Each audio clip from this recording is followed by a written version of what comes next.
because of the ghost of Christmas past. You used to have a table full of, your kids, your wife is there, the family's all together. And now this Christmas, if you're anything like me, man, it's going to be different. And if your thoughts are, man, I failed my kids, I failed my wife, my spouse, etc. Ooh, this live will be for you. Hey there, Jack. We are going from the destructive thoughts and things that we do to isolate. We isolate ourselves out there. I got your email, my brother, and I sent you one back, in fact. And so you go from the destructive side of things. How do we go from misery to being on a mission? And I want you to realize that this live is for you, whether you're a mom of divorce, a dad of divorce. Sometimes we're going to be alone at Christmas. It's just a fact of the matter. What do we do?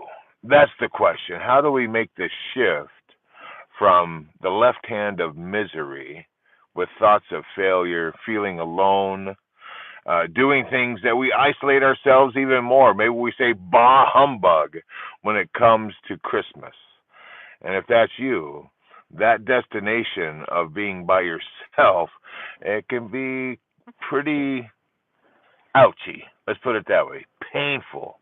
And let's not let the hurt be the focus this year. Shall we? Shall we? I did, Jack, my friend. Yes, I read your email. I sent you back an email. Thank you. Got it. Let's not do this on the live, please. Let's stick with the subject of the live. If you got something, Jack, that you can talk about for Christmas this year. Are you going to be alone, Jack, this year? Are you struggling some way? Apparently he thinks that lives are for conversations, and so we need to slow Jack's roll a little bit. In any case, here's what I want you guys to know. I want you guys to know that you're not alone. Today is You're Not Alone Tuesday. We somehow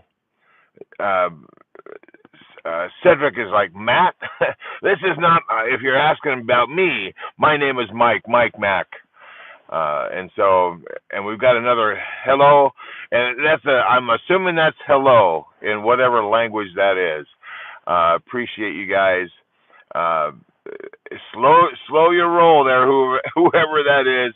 I will slow your roll myself if you don't. But welcome to the live. We're talking about how to go from feelings of loneliness this Christmas season, where you used to have your family surrounding you. That is the thing that, for me, let me put my story Stetson on for a second. My first Christmas after my divorce, I ended up homeless in Houston. That's the bottom line. I ended up stranded in Houston, chasing dreams. I had lost her. I lost the house. I lost the job.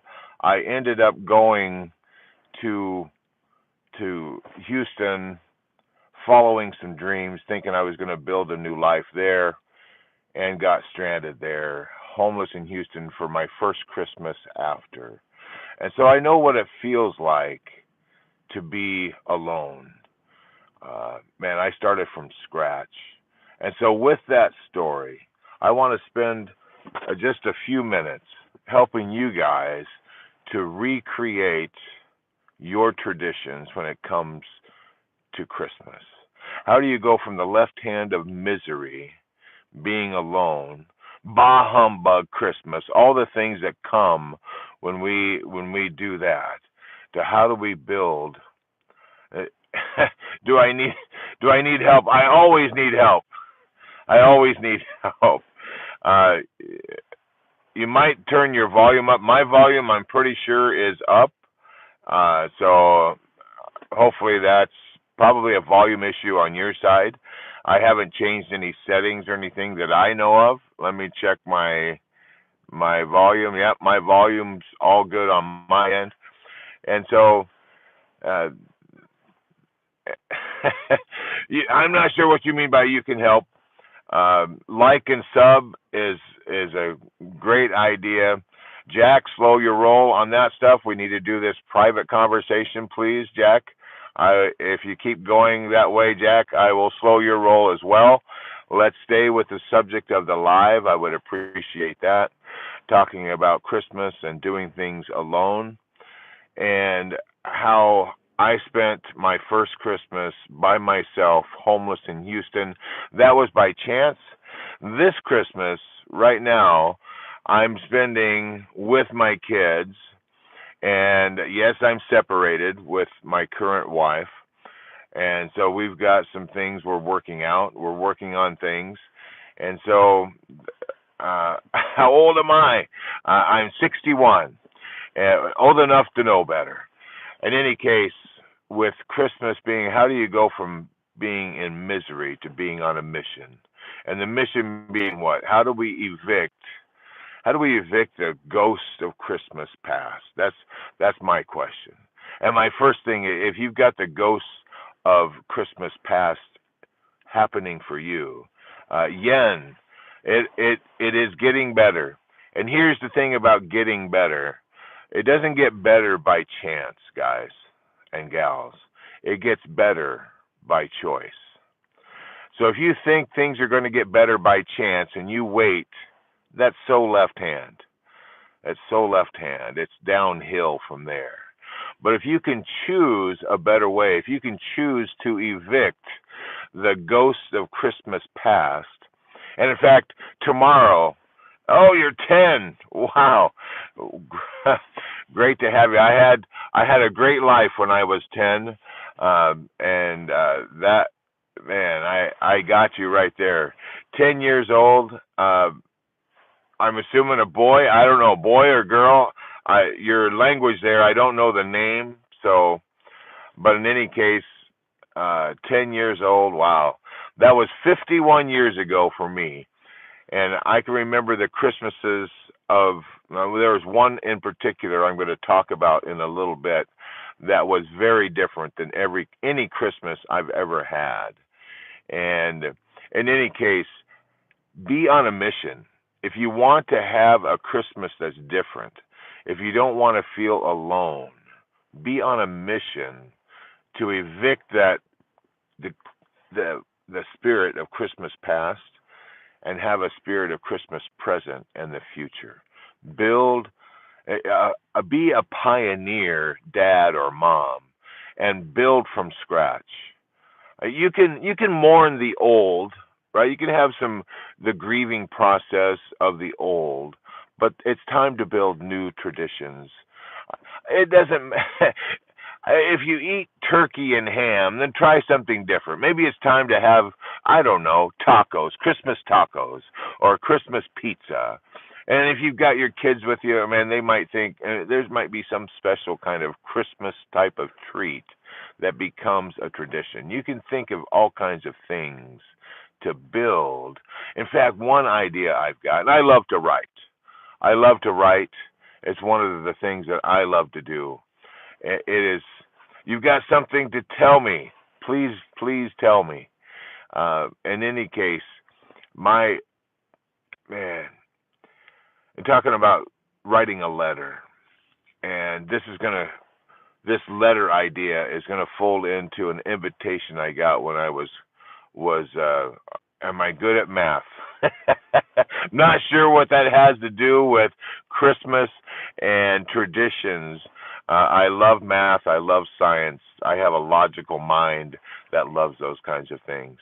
Keanu is asking where I'm from. I am in the United States, the state of New York right now. I was originally from the Pacific Northwest, so Washington, Oregon, Idaho area. And so your hands hurt from supporting with hearts. I'm not sure what that means, supporting with hearts. In any case, The idea of writing a letter. Uh, when I was a kid, and let me put this on, my grandfather. This Stetson right here is a symbol of my grandfather. Um, this my grandfather uh, passed when I was 11 years old. When I was 8 years old, we got a letter in the mail, and this letter was an invitation to go at Christmas time. Normally, we went in the summer to see my grandfather. This invitation came for us to go down. It's about 1,100-mile trip to be at my grandfather's ranch down in the south. And this Christmas, this invitation said to not bring any gifts from the store, but bring your Christmas presents. And I'm like, I'm 8 years old, and I couldn't understand how you can bring gifts to a Christmas celebration and not go to the store to buy them. So I asked my mama. I said, "Mama, what does that mean? How do we bring the gifts to be like we can't go to the store to buy them? Do we get something we have in the house?" And she laughs. She says, "No." And she said, "Come here, I'll show you."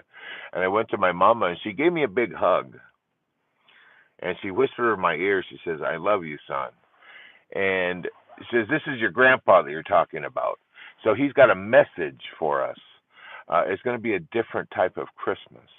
And so when we got there was a Christmas tree, all the decorations and everything, but there was not one single present under the tree. And that Christmas was the most memorable Christmas I have in my memory. And so an idea could be a builder idea, a legacy idea from my grandfather, is to have a Christmas where the presents are not gifts that you buy from the store, but they're gifts from the heart. And so with that, think of how that could change how Christmases are from here out. That would be building a new tradition for Christmas that is, I think, the most valuable gift that you can give to kids nowadays. Um, I think that's what's missing in a lot of the world is the actual hugs and the closeness that families can feel. Here in the United States, dinner time doesn't seem like something we sit around the table and do that much anymore. And so my idea for you guys, for me, in fact, a lot of times we don't have a lot of the money to be able to buy the gifts, especially as a divorced dad or a divorced mom, because now we've got two households and still only one or two incomes, and it's very difficult. I understand. I've been there. I am there now.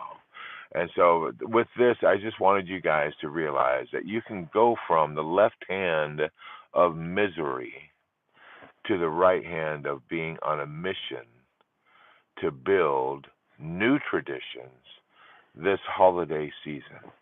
Very powerful way to look at it. So if you're stuck feeling like, bah humbug, I'm all alone, nothing's ever going to change it, here's the way to shift.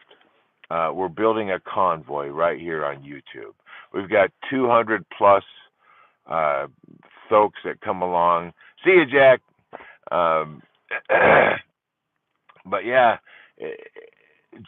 throw convoy in the comments. Convoy to me is a way that we can live online together. We can move together. We can, on these daily lives, I want you to be able to find the best. Who I'm not sure who left. In any case, I love you guys. This Christmas season, let's have, instead of, the world is full of hate, full of the negative things that destroy lives. Let's not be those guys. Let's build a convoy of dads and moms and kids and grandparents of divorce that can help us to move along. Because together, oh man, together is so much better when it comes to life, isn't it? Being alone, oof, it hurts. It hurts. Not wanting that for anyone. You guys, love you guys. I need this one to be a bit short. I've got some preparation I need to do for tonight. It's Yen. Uh, thank you. I appreciate those kind words. Those very kind words. I appreciate you very much. Tomorrow, same time, same station, 3:33. We're going to talk some things that are wacky and weird on a Wednesday. It's the same time, 3:33 p.m. That's my birth time, by the way. And so I appreciate you guys. I love you guys. Merry Christmas to those of you that are, yeah, it's that time of year, and a Happy New Year is coming. And so let's not stay in misery. Let's be on a mission to make our lives better together. Jack, love you guys. So is that a different Jack right there? Because yeah, I think it is. In any case, love you guys. Y'all have a great rest of your day. Shall see you tomorrow. Same time, same station. From my heart to yours, may God bless you. Have a great day.